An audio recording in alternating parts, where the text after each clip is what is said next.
series English. Do not forget that on this channel you study English and Russian, but my today's class is devoted to English male and female verbs.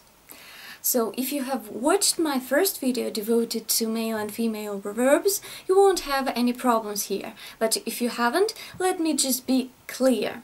Male verbs are those after which you are supposed to use an infinitive, and female verbs are those after which you use a gerund. Of course, this classification is not grammatically approved or it's not official. It's just my classification which I made up for fun and for you to understand it 100% clear that these verbs are different and we need to memorize them. In my previous video devoted to this issue, I was talking about female verbs, and this one is going to be devoted to male verbs. First of all, let's memorize them. So I'm going to give you the list of such verbs after which you are supposed to use an infinitive, not a gerund. So a verb plus to plus another verb. So the list is offer, agree, refuse, decide, plan, arrange, hope, manage, fail, deserve, afford, forget, promise, threaten, learn. So these are the verbs. After them you should use to do. So in order to practice, I suggest repeating these verbs once again. So pause the video, take a look and repeat them with an actual infinitive after them.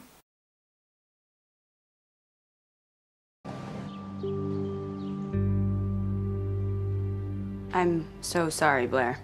Like I said, Catherine knows where the captain is. She threatened to expose him if I ever took Nate away from her. But with this, I was hoping that you might... Who else knows? What? Of course, the negative form here is not to do something. Let's take a look at another example. I'm sorry, JD, but you knew that this could happen when you had sex. I have to tell you guys something, but you have to promise not to laugh, okay? Oh, no, absolutely, sure. Okay, on the night of said conception, Kim and I nuded up. And now we'll have to memorize one more list. I'm sorry, but it would be really helpful. So these verbs can be used in the following formulas. You can use them simply like seem to do something. Yeah, use an actual infinitive. Also, you can use a continuous infinitive, to be doing something. So seem to be doing something, and a perfect infinitive, to have done. So seem to have done. The list of the verbs is as follows: seem, appear, tend, pretend, claim. Once again, practice these verbs. Use different formulas after them. We might have been 1 foot out the door, but my shoes appeared to have already left. There's one particular verb which we have to take a closer look at, and it is dare. After it, you can use infinitive with to or without to. So you can say dare do something or dare to do something.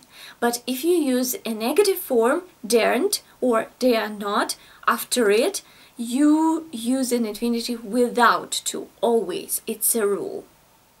There's one more formula which needs to be considered, and it is: we use a verb, for example, ask, then a question word like what, how, when, whether, and so on, and after it we use an infinitive. Like, I don't know what I should do. And there is one more list which needs to be remembered.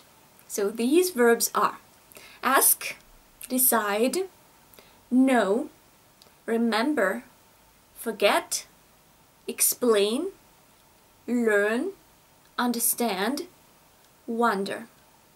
So repeat them once again. And now an example.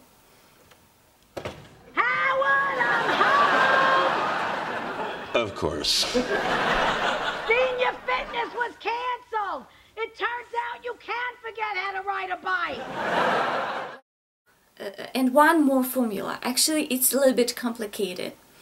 So let's take a look at it. We use a verb, then somebody, a question word, and an infinitive. For example, show me how to use this machine, or tell me what to do. The verbs which can be used in this formula are the following: show, tell, ask, advise, and teach.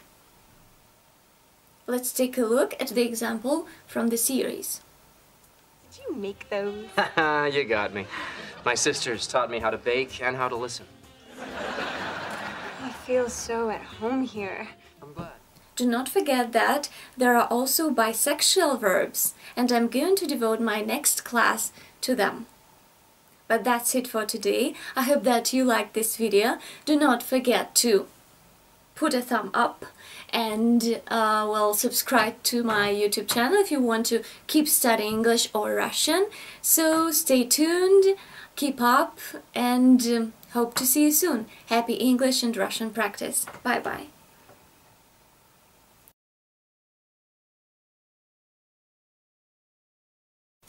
Of course, the negative form here is not to do something. Hello! Sorry. Bye!